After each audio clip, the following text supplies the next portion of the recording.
Hi friends, ನಮಸ್ಕಾರ. ಮತ್ತೊಮ್ಮೆ ತಮಗೆಲ್ಲ ಪುಯಾಸ್ ಕಿಚನ್ಗೆ ಸ್ವಾಗತ. ಇವತ್ತು ಹಸಿ ಬಟಾಣಿನ ಬಳಸಿ 2 ರೀತಿಯಲ್ಲಿ ಕಚೋರಿ ಮಾಡೋದು ಹೇಗೆ ಅಂತ ನಮ್ಮ ವಿಡಿಯೋದಲ್ಲಿ ನೋಡೋಣ. ಒಂದು ರೀತಿ ನಾನು ಮೈದಾ ಹಿಟ್ಟನ್ನ ಬಳಸಿ ಮಾಡೋದನ್ನು ತೋರಿಸ್ತಾ ಇದ್ದೀನಿ, ಹಾಗೆ ಮತ್ತೊಂದು ಗೋಧಿ ಹಿಟ್ಟನ್ನ ಬಳಸಿ ಮಾಡೋದು ಹೇಗೆ ಅಂತ ತೋರಿಸ್ತಾ ಇದ್ದೀನಿ. ಅದಕ್ಕೆ ಮುಂಚೆ ನೀವಿನ್ನ ನಮ್ಮ ಚಾನಲ್ನ ಸಬ್ಸ್ಕ್ರೈಬ್ ಮಾಡಿಲ್ಲ ಅಂದರೆ ಖಂಡಿತ ಸಬ್ಸ್ಕ್ರೈಬ್ ಮಾಡ್ಕೊಳ್ಳಿ, ಹಾಗೆ ಪಕ್ಕದಲ್ಲಿರೋಂಥ ಬೆಲ್ ಐಕಾನ್ನ ಕ್ಲಿಕ್ ಮಾಡಿ.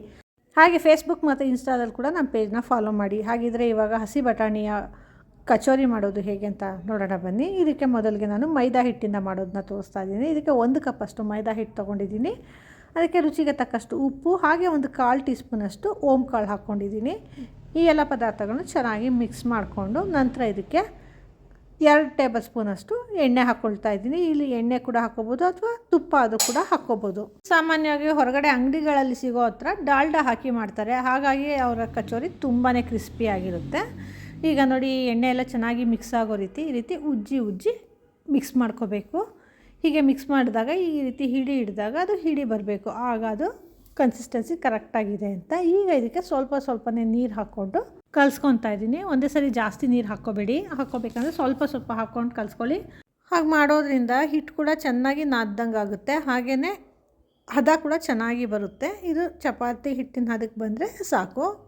ನೋಡಿ, ಈಗ ಇದು ಕಲಿಸ್ಕೊಂಡಿದ್ದಾಗಿದೆ. ಈ ರೀತಿ ಸ್ವಲ್ಪ ಚೆನ್ನಾಗಿ ನಾದ್ಕೊಂಡು ನಂತರ ನೆನೆಯೋದಕ್ಕೆ ಇಟ್ಕೊಳ್ಳೋಣ. ನೋಡಿ, ಇಲ್ಲಿ ಎಷ್ಟು ಸಾಫ್ಟಾಗಿದೆ ಹಿಟ್ಟು. ಈಗ ಇದು ಕಲಿಸ್ಕೊಂಡಿದ್ದಾದ ನಂತರ ಇದಕ್ಕೆ ಒಂದು ಅರ್ಧ ಟೀ ಸ್ಪೂನಷ್ಟು ಎಣ್ಣೆ ಹಾಕ್ಕೊಂಡು ಮೇಲ್ಗಡೆ ಲೈಟಾಗಿ ಗ್ರೀಸ್ ಮಾಡ್ಕೊತಾ ಇದ್ದೀನಿ. ಈ ರೀತಿ ಗ್ರೀಸ್ ಮಾಡ್ಕೊಳ್ಳೋದ್ರಿಂದ ಆ ಹಿಟ್ಟು ಮೇಲೆ ಒಣಗೋದಿಲ್ಲ, ಅದಕ್ಕೋಸ್ಕರ ಈ ರೀತಿ ಗ್ರೀಸ್ ಮಾಡಿ ಒಂದು ಬೌಲ್ನ ಈ ರೀತಿ ಮುಚ್ಚಿಡ್ತಾ ಇದ್ದೀನಿ. ಈಗ ಗೋಧಿ ಹಿಟ್ಟಿನ ಕಚೋರಿ ಮಾಡೋದಕ್ಕೆ ಬೇಕಿರೋಂಥ ಕನಕನ ಸಿದ್ಧ ಮಾಡ್ಕೊಳ್ಳೋಣ. ಇದಕ್ಕೆ ಕೂಡ ನಾನಿಲ್ಲಿ 1 ಕಪ್ಪಷ್ಟು ಗೋಧಿ ಹಿಟ್ಟು ತೊಗೊಂಡಿದ್ದೀನಿ. ಹಾಗೆ ರುಚಿಗೆ ತಕ್ಕಷ್ಟು ಉಪ್ಪು, 1/4 ಟೀ ಸ್ಪೂನಷ್ಟು ಓಮ್ ಕಾಳು ಹಾಕ್ಕೊಂಡಿದ್ದೀನಿ. ಹಾಗೆಯೇ 1 ಟೇಬಲ್ ಸ್ಪೂನ್ ಆಗೋಷ್ಟು ಚಿರೋಟಿ ರವೆ ಹಾಕ್ಕೊಂಡಿದ್ದೀನಿ. ಈ ರೀತಿ ಚಿರೋಟಿ ರವೆ ಹಾಕ್ಕೊಳ್ಳೋದ್ರಿಂದ ಆ ಕಚೋರಿ ತುಂಬ ಕ್ರಿಸ್ಪಿಯಾಗಿ ಬರುತ್ತೆ, ಅದಕ್ಕೋಸ್ಕರ. ಹಾಗೆಯೇ 1.5 ಟೇಬಲ್ ಸ್ಪೂನಷ್ಟು ಎಣ್ಣೆ ಹಾಕ್ಕೊಂಡಿದ್ದೀನಿ.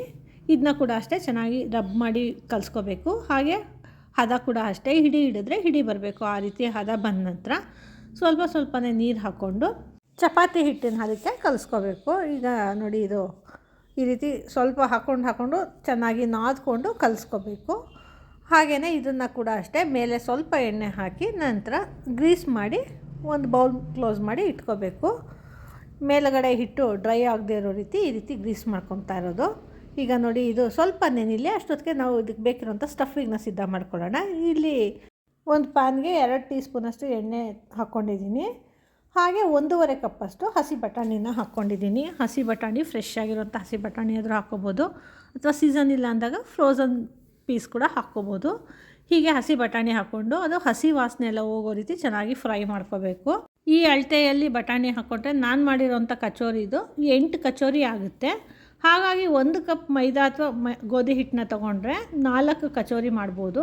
ಹಾಗಾಗಿ ನೀವೇನಾದರೂ ಮೈದಾ ಅಥವಾ ಗೋಧಿ 2ರಲ್ಲಿ 1 ಮಾಡೋದಾದರೆ 2 ಕಪ್ಪಷ್ಟು ಹಿಟ್ಟನ್ನ ತೊಗೊಳ್ಳಿ, ಆಗ ಇದು ಅಳತೆ ಕರೆಕ್ಟಾಗಿ ಆಗುತ್ತೆ. ನಾನಿಲ್ಲಿ 2 ರೀತಿಯಲ್ಲಿ ತೋರಿಸ್ತಾ ಇರೋದ್ರಿಂದ 2 ಕೂಡ 1 ಕಪ್ಪಷ್ಟು ಹಿಟ್ಟನ್ನ ತೊಗೊಂಡಿದ್ದೀನಿ. ಈಗ ನೋಡಿ, ಇದು ಬಟಾಣಿ ಫ್ರೈ ಆಗಿದ್ದಾಗಿದೆ.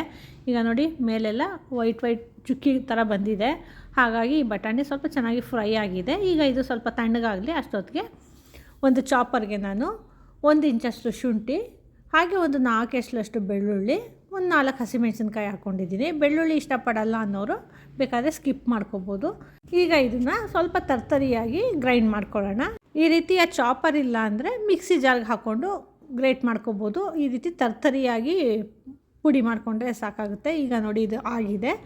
ಈಗ ಇದಕ್ಕೆ ನಾವು ಈಗಾಗಲೇ ಫ್ರೈ ಮಾಡಿ ಇಟ್ಕೊಂಡಿದ್ದೀವಲ್ಲ ಹಸಿ ಬಟಾಣಿನ, ಅದನ್ನು ಕೂಡ ಹಾಕ್ಕೊಂಬಿಡೋಣ. ಈ ರೀತಿ ಬಟಾಣಿನೂ ಕೂಡ ಅಷ್ಟೇ, ಈ ರೀತಿ ಚಾಪರ್ ಇಲ್ಲ ಅಂದರೆ ಮಿಕ್ಸಿಗೆ ಹಾಕ್ಕೊಂಡು ಜಸ್ಟ್ ಒಂದು 2 ರೌಂಡ್ ತಿರುಗಿಸ್ಕೊಂಡ್ರೆ ಸಾಕು. ತುಂಬ ಪೇಸ್ಟ್ ಆಗೋ ರೀತಿ ಮಾಡ್ಕೋಬಾರ್ದು, ಸುಮ್ಮನೆ ಒಂದು 2 ರೌಂಡ್ ತಿರುಗಿಸಿ ತರ್ತರಿಯಾಗಿ ಆಗೋ ರೀತಿ ಮಾಡಿಕೊಂಡ್ರೆ ಸಾಕಾಗುತ್ತೆ. ಈಗ ನೋಡಿ, ಇದನ್ನು ಕೂಡ ಮಾಡ್ಕೊಂಡಿದ್ದೀನಿ. ಇದು ಆಗಿದೆ ನೋಡಿ, ಈಗ ಇದು ತರ್ತರಿಯಾಗಿದೆ. ಈಗ ಇದನ್ನ ಬ್ಲೇಡ್ ತೆಗೆದು ನಾನು ಈ ಬಟಾಣಿನ ಪಕ್ಕಕ್ಕೆ ತೆಗೆದಿಟ್ಕೊತಾ ಇದ್ದೀನಿ. ಈಗ ನಾವು ಬಟಾಣಿನ ಫ್ರೈ ಮಾಡ್ಕೊಂಡ್ವಲ್ಲ, ಅದೇ ಪ್ಯಾನ್ಗೆ ನಾನು 2 ಟೇಬಲ್ ಸ್ಪೂನಷ್ಟು ಎಣ್ಣೆ ಹಾಕ್ಕೊಂಡಿದ್ದೀನಿ. ಈ ಎಣ್ಣೆ ಕಾದ ನಂತರ ಇದಕ್ಕೆ 1 ಟೀ ಸ್ಪೂನಷ್ಟು ಜೀರಿಗೆ, ಹಾಗೆ ಒಂದು ಅರ್ಧ ಟೀ ಸ್ಪೂನಷ್ಟು ಸೋಂಪು ಹಾಕ್ಕೊಂಡಿದ್ದೀನಿ. ಇದು ಸ್ವಲ್ಪ ಚೆನ್ನಾಗಿ ಫ್ರೈ ಆಗಿ ಒಳ್ಳೆ ಘಮ ಬಂದ ನಂತರ ಇದಕ್ಕೆ ಈಗಾಗಲೇ ನಾವು ಚಾಪರ್ಗೆ ಹಾಕಿ ಬಟಾಣಿನ ಗ್ರೇಟ್ ಮಾಡಿ ಇಟ್ಕೊಂಡಿದ್ದೀವಲ್ಲ, ಆ ಬಟಾಣಿನ ಹಾಕ್ಕೊಳ್ತಾ ಇದ್ದೀನಿ. ಹೀಗೆ ಹಾಕ್ಕೊಂಡು ಅದನ್ನು ಚೆನ್ನಾಗಿ ಫ್ರೈ ಮಾಡ್ಕೋಬೇಕು. ಈ ಜೀರಿಗೆ ಮತ್ತು ಸೋಂಪು ಈ ಬಟಾಣಿ ಜೊತೆ ಚೆನ್ನಾಗಿ ಫ್ರೈ ಆಗಬೇಕು. ಹಾಗೆ ಚೆನ್ನಾಗಿ ಮಿಕ್ಸ್ ಮಾಡ್ಕೊತಾ ಇದ್ದೀನಿ. ನೋಡಿ, ಈಗ ಇದು ಚೆನ್ನಾಗಿ ಮಿಕ್ಸ್ ಆಗಿದೆ. ಹಾಗೆ ಹಸಿ ವಾಸನೆ ಎಲ್ಲ ಚೆನ್ನಾಗಿ ಹೋಗಿದೆ. ಈಗಾಗಲೇ ನಾವು ಒಂದ್ಸರಿ ಬಟಾಣಿನ ಹುರ್ಕೊಂಡಿರೋದ್ರಿಂದ ಸ್ವಲ್ಪ ಫ್ರೈ ಮಾಡಿಕೊಂಡ್ರೆ ಸಾಕಾಗುತ್ತೆ. ಈಗ ಮಸಾಲೆಗಳನ್ನ ಹಾಕ್ಕೊಂಬಿಡೋಣ. ಅರ್ಧ ಟೀ ಸ್ಪೂನಷ್ಟು ಧನಿಯಾ ಪೌಡರು, ಅರ್ಧ ಟೀ ಸ್ಪೂನಷ್ಟು ಜೀರಾ ಪೌಡರು, ಅರ್ಧ ಟೀ ಸ್ಪೂನಷ್ಟು ಗರಂ ಮಸಾಲ, ಒಂದು 1/4 ಟೀ ಸ್ಪೂನಷ್ಟು ಅರಿಶಿನ, ಹಾಗೆ 1 ಟೀ ಸ್ಪೂನಷ್ಟು ಅಚ್ಕಾರದ ಪುಡಿ ಮತ್ತು ರುಚಿಗೆ ತಕ್ಕಷ್ಟು ಉಪ್ಪು ಹಾಕ್ಕೊಂಡಿದ್ದೀನಿ. ಹಾಗೆ ಒಂದು ಅರ್ಧ ಟೀ ಸ್ಪೂನಷ್ಟು ಸಕ್ಕರೆ ಹಾಕ್ಕೊತಾ ಇದ್ದೀನಿ. ಈ ಸಕ್ಕರೆ ಹಾಕ್ಕೊಳ್ಳೋದ್ರಿಂದ ಅದು ಟೇಸ್ಟ್ ಎನ್ಹ್ಯಾನ್ಸ್ ಆಗುತ್ತೆ. ಹಾಗೆ ಒಂದು 2 ಚಿಟಿಕೆಯಷ್ಟು ಬ್ಲ್ಯಾಕ್ ಸಾಲ್ಟು ಮತ್ತು 2 ಟೀ ಸ್ಪೂನಷ್ಟು ಕಡಲೆ ಹಿಟ್ಟು ಹಾಕ್ಕೊಂಡಿದ್ದೀನಿ. ಈ ಎಲ್ಲ ಪದಾರ್ಥಗಳನ್ನ ಚೆನ್ನಾಗಿ ಮಿಕ್ಸ್ ಮಾಡ್ಕೊತಾ ಇದ್ದೀನಿ. ಹಾಗೆ ಇಲ್ಲಿ ಈ ಬಟಾಣಿ ಜೊತೆ ಗ್ರೇಟ್ ಮಾಡ್ಕೊಳ್ಳೋವಾಗ ನಾವಾಗಲೇ ಹಸಿಮೆಣಸಿನ್ಕಾಯಿ ಹಾಕ್ಕೊಂಡಿರೋದ್ರಿಂದ ಇಲ್ಲಿ ಅಚ್ಕಾರದ ಪುಡಿ ಖಾರ ಇಷ್ಟಪಡೋರು ಹಾಕ್ಕೋಬೋದು. ಖಾರ ಬೇಡ ಅನ್ನೋರು ಹಸಿಮೆಣಸಿನ್ಕಾಯಿ ಅಥವಾ ಅಚ್ಕಾರದ ಪುಡಿ ಎರಡರಲ್ಲೊಂದನ್ನು ಸ್ಕಿಪ್ ಕೂಡ ಮಾಡ್ಕೋಬೋದು. ಈಗ ನೋಡಿ, ಇದನ್ನೆಲ್ಲ ಚೆನ್ನಾಗಿ ಮಿಕ್ಸ್ ಆಗೋ ರೀತಿ ಮಿಕ್ಸ್ ಮಾಡಿಕೊಂಡು ಚೆನ್ನಾಗಿ ಫ್ರೈ ಮಾಡ್ಕೋಬೇಕು. ಈ ಮಸಾಲೆಗಳೆಲ್ಲ ಹಾಕ್ಕೊಂಡಿದ್ದೀವಲ್ಲ, ಅದೆಲ್ಲ ಚೆನ್ನಾಗಿ ಫ್ರೈ ಆಗಿ ಒಳ್ಳೆ ಘಮ ಕೊಡಬೇಕು. ಅದೇ ರೀತಿ ಫ್ರೈ ಮಾಡಿಕೊಂಡು ಇದು ಸ್ವಲ್ಪ ತಣ್ಣಗಾಗೋದಕ್ಕೆ ಇಟ್ಕೊಳ್ಳೋಣ. ಅಷ್ಟೊತ್ತಿಗೆ ಒಂದು ರುಚಿಯಾದಂಥ ಚಟ್ನಿನ ಮಾಡ್ಕೊಂಬಿಡೋಣ ಬನ್ನಿ. ಇದಕ್ಕೆ 1 ಇಂಚಷ್ಟು ಶುಂಠಿ, ಹಾಗೆ 1-2 ಎಷ್ಟಷ್ಟು ಬೆಳ್ಳುಳ್ಳಿ ಹಾಕ್ಕೊಂಡಿದ್ದೀನಿ, 4 ಹಸಿಮೆಣಸಿನ್ಕಾಯಿ, 1 ಹಿಡಿಯಷ್ಟು ಪುದೀನ, ಹಾಗೆ ಒಂದು ಸ್ವಲ್ಪ ಕೊತ್ತಂಬರಿ ಸೊಪ್ಪು ಹಾಕ್ಕೊಂಡಿದ್ದೀನಿ. ಹಾಗೆ ಒಂದು ಅರ್ಧ ಟೀ ಸ್ಪೂನಷ್ಟು ರಾಕ್ ಸಾಲ್ಟು, 1/4 ಟೀ ಸ್ಪೂನಷ್ಟು ಬ್ಲ್ಯಾಕ್ ಸಾಲ್ಟ್ ಹಾಕ್ಕೊಂಡಿದ್ದೀನಿ, ಮತ್ತು 4 ಹಸಿ ಖರ್ಜೂರನ ಈ ರೀತಿ ಬೀಜ ಬಿಡಿಸಿ ಹಾಕ್ಕೊಂಡಿದ್ದೀನಿ, ಮತ್ತು 1 ಗೋಲಿ ಗಾತ್ರದಷ್ಟು ಹುಣಸೆಹಣ್ಣ ಸ್ವಲ್ಪ ಬಿಸಿನೀರಲ್ಲಿ ನೆನೆಸಿ ಹಾಕ್ಕೊಂಡಿದ್ದೀನಿ. ಇಲ್ಲಿ ನಾನು ಸ್ವೀಟ್ ಮತ್ತು ಖಾರ ಎರಡರದ್ದು ಸೇರಿ ಮಿಕ್ಸ್ಚರ್ ಆಗಿರೋಂಥ ಚಟ್ನಿನ ಮಾಡ್ಕೊತಾ ಇದ್ದೀನಿ. ನಿಮಗೇನಾದ್ರು ಸಪ್ರೇಟಾಗಿ ಬೇಕು ಅನ್ನೋದಾದರೆ ಬರೀ ಖರ್ಜೂರ ಮತ್ತು ಹುಣಸೆಹಣ್ಣನ್ನ ಸಪ್ರೇಟಾಗಿ ರುಬ್ಕೊಂಡು ಮಿಕ್ಕಿದೆಲ್ಲ ಪದಾರ್ಥಗಳನ್ನ ಒಂದು ಸರಿ ರುಬ್ಕೊಂಡು 2 ಥರ ಚಟ್ನಿನ ಸಿದ್ಧ ಮಾಡ್ಕೋಬೋದು. ನಾನು ಇಲ್ಲಿ 2 ಸೇರಿ ಒಂದೇ ಚಟ್ನಿನ ಮಾಡ್ಕೊಂಡಿದ್ದೀನಿ. ಈಗ ನೋಡಿ, ಈ ಚಟ್ನಿ ಸಿದ್ಧ ಆಗಿದೆ. ಹಾಗೆ ಇಲ್ಲಿ ಮಾಡ್ಕೊಂಡಿರೋಂಥ ಸ್ಟಫಿಂಗ್ ಕೂಡ ತಣ್ಣಗಾಗಿದೆ. ಈಗ ಇದನ್ನು ನಮಗೆ ಕಚೋರಿ ಯಾವ ಸೈಜಲ್ಲಿ ಬೇಕೋ ಆ ಸೈಜಲ್ಲಿ ಈ ರೀತಿ ಉಂಡೆ ಮಾಡ್ಕೊತಾ ಇದ್ದೀನಿ. ಹೀಗೆ ಈ ಎಲ್ಲ ಸ್ಟಫಿಂಗ್ನು ಉಂಡೆ ಮಾಡಿ ಇಟ್ಕೊಂಡು ನಂತರ ಕಚೋರಿ ಮಾಡೋದಕ್ಕೆ ಸಿದ್ಧ ಮಾಡ್ಕೊತೀನಿ.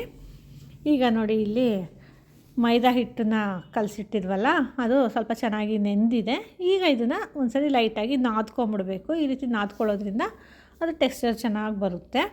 ಹೀಗೆ ನಾದ್ಕೊಂಡು ಈಗಾಗಲೇ ನಾವು ಸ್ಟಫಿಂಗ್ದು ಉಂಡೆ ಮಾಡ್ಕೊಂಡಿದ್ದೀವಲ್ಲ, ಅದಕ್ಕಿಂತ ಒಂದು ಸ್ವಲ್ಪ ದಪ್ಪದಾಗಿರೋಂಥ ಉಂಡೆ ತೊಗೋಬೇಕು. ಹೀಗೆ ತೊಗೊಂಡು ಈ ಥರ ಲಟ್ಟಣಿಗೆಯಲ್ಲಿ ಈ ರೀತಿ ಹಗಲುವಾಗಿ ಹರಡಿಸ್ಕೊಂಡು ಮಧ್ಯಕ್ಕೆ ಈ ಮಾಡಿಟ್ಕೊಂಡಿರೋಂಥ ಸ್ಟಫಿಂಗ್ನ ಸ್ಟಫ್ ಮಾಡಿ ಈ ರೀತಿ ಅದೆಲ್ಲೂ ಕೂಡ ಗ್ಯಾಪ್ ಬರಬಾರ್ದು, ಆ ರೀತಿ ಕವರ್ ಮಾಡ್ಕೋಬೇಕು.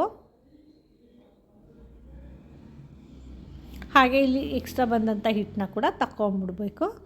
ಈಗ ಇನ್ನೊಂದು ಸರಿ ಇದನ್ನು ಸ್ಲೈಟಾಗಿ ರೋಲ್ ಮಾಡಿಕೊಂಡ್ರೆ ಕಚೋರಿ ಸಿದ್ಧ ಆಗುತ್ತೆ. ನೋಡಿ, ಈ ರೀತಿ ತಿಕ್ಕಾಗಿರಬೇಕು. ಇಷ್ಟಪ್ಪ ಇದ್ದರೆ ಈ ಕಚೋರಿ ಚೆನ್ನಾಗಿ ಬರುತ್ತೆ.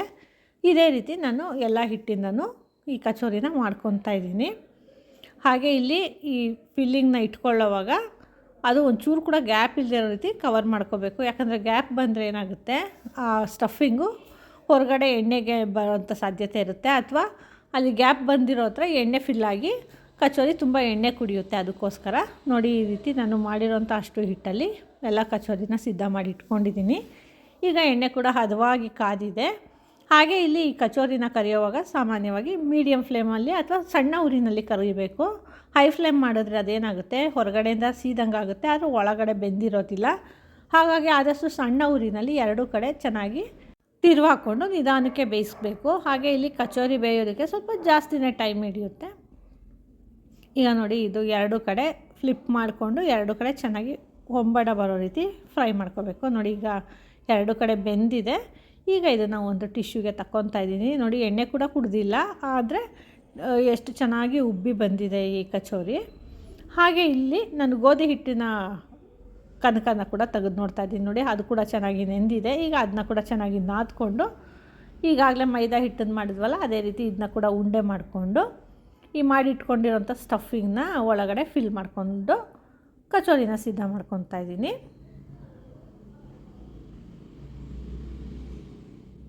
ನೋಡಿ, ಟೆಕ್ಸ್ಚರ್ ಗೋಧಿ ಹಿಟ್ಟಿಂದಾಗಲಿ ಮೈದಾ ಹಿಟ್ಟಿಂದಾಗಲಿ ಏನೂ ಡಿಫ್ರೆನ್ಸ್ ಅನಿಸ್ತಾ ಇಲ್ಲ, ಒಂದೇ ಥರ ಬರುತ್ತೆ. ನೋಡಿ ಇಲ್ಲಿ ಈ ರೀತಿ ಎಕ್ಸ್ಟ್ರಾ ಇರೋಂಥ ಹಿಟ್ಟನ್ನ ತಕ್ಕೊಂಡು ಇದನ್ನ ಸ್ವಲ್ಪ ಫ್ಲ್ಯಾಟ್ ಮಾಡಿಕೊಂಡು ಈ ರೀತಿ ಕಚೋರಿನ ಒತ್ಕೊತಾ ಇದ್ದೀನಿ. ಹೀಗೆ ಮಾಡಿರೋಂಥ ಅಷ್ಟು ಹಿಟ್ಟಲ್ಲಿ ಕಚೋರಿನ ಮಾಡಿ ಇಟ್ಕೊಂಡಿದ್ದೀನಿ. ಹಾಗೆ ಈಗಾಗಲೇ ಎಣ್ಣೆನ ಕಾಯಿಸ್ಕೊಂಡಿದ್ವಲ್ಲ, ಅದೇ ಎಣ್ಣೆಯಲ್ಲಿ ಈ ಮಾಡ್ಕೊಂಡಿರೋಂಥ ಕಚೋರಿನ ಕರ್ಕೊತಾ ಇದ್ದೀನಿ. ಇದನ್ನು ಕೂಡ ಅಷ್ಟೇ ಸಣ್ಣ ಉರಿಯಲ್ಲೇ ಬೇಯಿಸಬೇಕು. ಹಾಗೆ ಎರಡು ಕಡೆ ಫ್ಲಿಪ್ ಮಾಡ್ತಾ ಬೇಯಿಸಬೇಕು. ಹಾಗೆ ಹಾಕಿದ ತಕ್ಷಣ ಅದು ತಳದಲ್ಲಿ ಕೂರುತ್ತೆ. ಅದು ಸ್ವಲ್ಪ ಬೆಂದ ನಂತರ ಒಂದು 2 ನಿಮಿಷ ಬಿಟ್ಟು ಅದೇ ಮೇಲೆ ತೇಲುತ್ತೆ. ಆಗ ಫ್ಲೋಟ್ ಆಗೋವಾಗ ಈ ರೀತಿ ಎರಡು ಕಡೆ ತಿರುವು ಹಾಕಿ ಬೇಯಿಸ್ಕೋಬೇಕು. ನೋಡಿ ಈಗ ಎರಡು ಕಡೆ ಚೆನ್ನಾಗಿ ಕೆಂಪಿಗೆ ಬೆಂದಿದೆ. ಈಗ ಇದನ್ನ ಕೂಡ ಒಂದು ಟಿಶ್ಯೂ ಮೇಲೆ ತಕ್ಕೊತಾ ಇದ್ದೀನಿ. ನೋಡಿದ್ರೆ ಇದೆರಡು ನೋಡ್ತಾ ಇದ್ದರೆ ಏನಾದ್ರು ಡಿಫ್ರೆನ್ಸ್ ಕಾಣಿಸ್ತಾರೆ? ಏನೂ ಡಿಫ್ರೆನ್ಸ್ ಕಾಣಿಸ್ತಾ ಇಲ್ಲ ಅಲ್ವಾ? ಹಾಗೆ ರುಚಿನೂ ಕೂಡ ಅಷ್ಟೇ, ಎರಡೂ ಕೂಡ ತುಂಬಾ ಚೆನ್ನಾಗಿರುತ್ತೆ. ನೋಡಿ ಇದು ಮೈದಾ ಹಿಟ್ಟಿಂದ ಮಾಡಿರೋದು, ಹಾಗೆ ಇದು ಗೋಧಿ ಹಿಟ್ಟಿಂದ ಮಾಡಿರೋದು. ಈಗ ನೋಡಿ ಇದು ಒಂದು ಕಚೋರಿನ ಮುರಿದು ತೋರಿಸ್ತಾ ಇದ್ದೀನಿ. ಈ ಮೈದಾಯಿಂದ ಮಾಡಿರೋಂಥ ಕಚೋರಿ ನೋಡಿ ಇಲ್ಲಿ ಪದರ ಥರ ಬಂದಿದೆ. ಯಾಕಂದರೆ ಆ ಮೈದಾನಲ್ಲಿರೋಂಥ ನಾರಿನಂಶದಿಂದ ಅದು ಆ ರೀತಿ ಪದರ ಬಂದಿದೆ. ಹಾಗೆ ಇಲ್ಲಿ ನೋಡಿ ಗೋಧಿ ಹಿಟ್ಟಿಂದ ಮಾಡಿರೋದು, ಅದು ಕೂಡ ಕ್ರಿಸ್ಪಿಯಾಗಿದೆ. ಆದರೆ ಈ ರೀತಿ ಪದರ ಬಂದಿಲ್ಲ. ಅದಷ್ಟೇ ಡಿಫ್ರೆನ್ಸ್ ಈ ಮೈದಾ ಮತ್ತು ಗೋಧಿಯಿಂದ ಮಾಡಿದ್ರೆ. ಈಗ ನೋಡಿ ಈ ಒಂದು ಕಚೋರಿನ ನಾನು ಸರ್ವ್ ಮಾಡಿ ತೋರಿಸ್ತಾ ಇದ್ದೀನಿ. ಈ ರೀತಿ ಮಧ್ಯದಲ್ಲಿ ಓಪನ್ ಮಾಡಿ ಈ ಮಾಡ್ಕೊಂಡಿದ್ದೀವಲ್ಲ ಚಟ್ನಿ, ಆ ಚಟ್ನಿನ ಇದ್ರ ಮಧ್ಯದಲ್ಲಿ ಹಾಕಿ ಸಣ್ಣದಾಗಿ ಕಟ್ ಮಾಡ್ಕೊಂಡಿರೋಂಥ ಈರುಳ್ಳಿ, ಕೊತ್ತಂಬರಿ ಸೊಪ್ಪು ಅಥವಾ ತುರಿದಿರೋ ಕ್ಯಾರೆಟ್ ಏನರಿಂದ ಕೂಡ ಗಾರ್ನಿಷ್ ಮಾಡಿದ್ರೆ ತುಂಬಾ ಚೆನ್ನಾಗಿರುತ್ತೆ. ಈ ರೆಸಿಪಿ ನಿಮಗೆ ಇಷ್ಟ ಆಯಿತಾ? ಹಾಗಿದ್ರೆ ಖಂಡಿತ ಟ್ರೈ ಮಾಡಿ. ಹಾಗೆ ನೀವು ಮೈದಾಯಿಂದ ಮಾಡಿದ್ರಾ ಅಥವಾ ಗೋಧಿಯಿಂದ ಮಾಡಿದ್ರಾ ಅಂತ ತಿಳಿಸೋದು ಮರಿಬೇಡಿ. ಹಾಗೆ ಇನ್ನೂ ಹೆಚ್ಚು ವೀಡಿಯೋಸ್ಗಳಿಗಾಗಿ ನಮ್ಮ ಪೂಯಾಸ್ ಕಿಚನ್ನ ಲೈಕ್ ಮಾಡಿ, ಶೇರ್ ಮಾಡಿ, ಹಾಗೆ ಸಬ್ಸ್ಕ್ರೈಬ್ ಮಾಡಿ. ಧನ್ಯವಾದಗಳು.